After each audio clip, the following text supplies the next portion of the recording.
Hello to everyone. I am Memuna from University of Okada, Department of Biochemistry, and the topic I am going to discuss is radiation safety.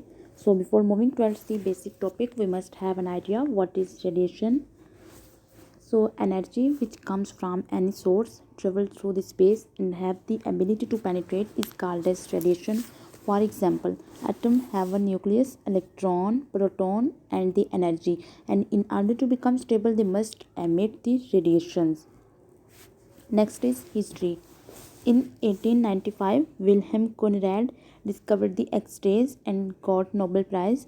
Then in 1896, Henry Becquerel discovered the radioactivity, and after that in 1898, Marie Curie and Pierre Curie discovered the radioactive elements such as radium and polonium.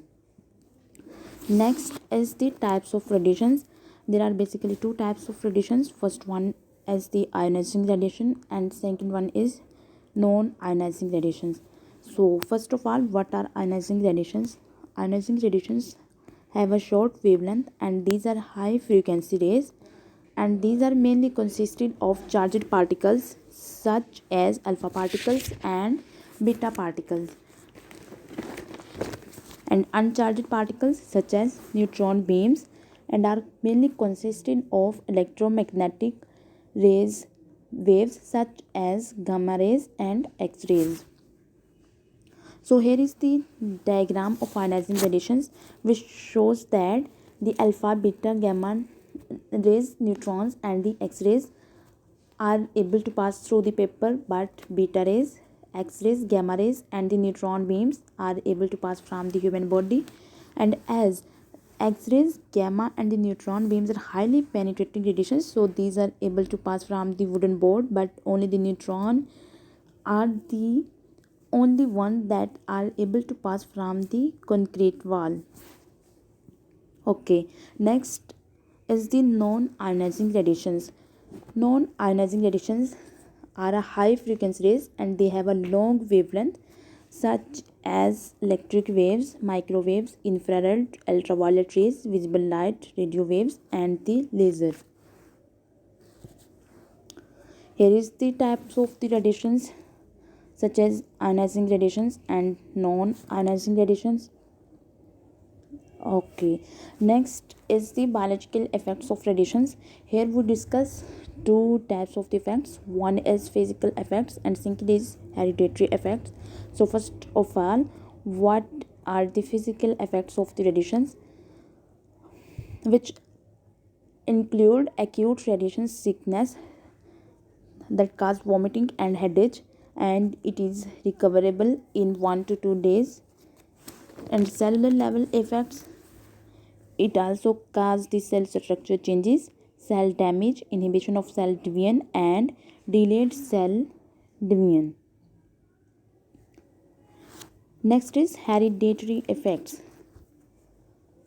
When the radiations damage the cell nucleus in the reproductive cells, it causes the genetic defects due to following reasons such as alteration in the sequence of the bases, breakage of the DNA strand, as well as the suppression of DNA strand.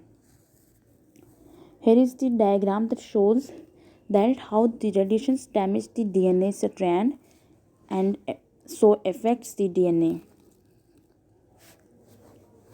Some other damaging effects of the radiations on human body are mental retardation, skin burn, radiation burn, bone marrow depression, erythema, paralysis and retina, as well as eyesight damage.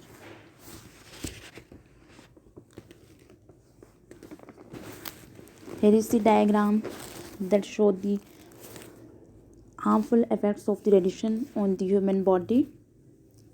So next is the radiation safety principle. The principle for radiation safety is known as ALARA, which means that as low as reasonable achievable, and it is basically used in the radiation workstations as well as in hospitals.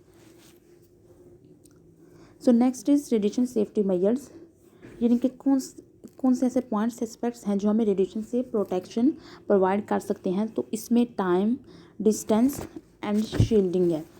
First one is time.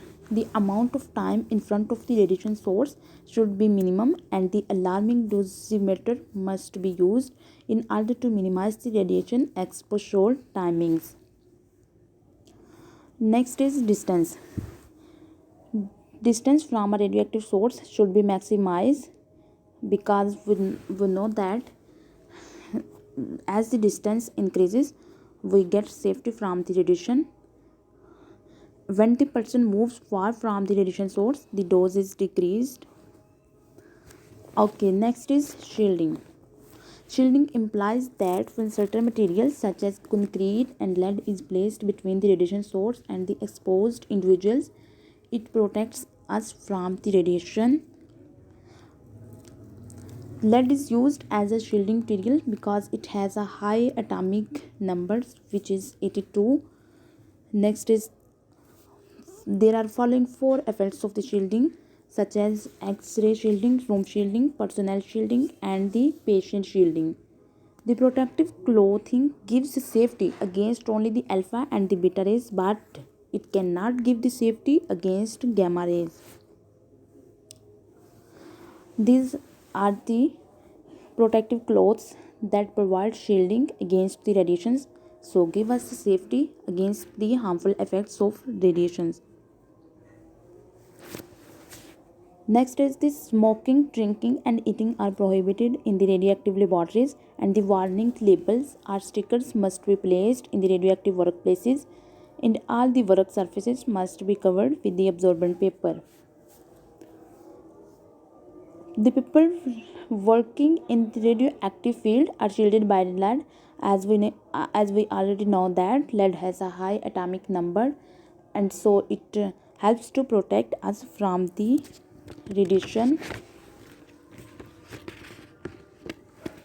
Unnecessary X-rays, CT scan, and MRI must be avoided, as these rays causes bone marrow depression, leukemia, etc. The last point is sunglasses, cap, and sunblock used to protect from the harmful effects of the sunlight. Thank you.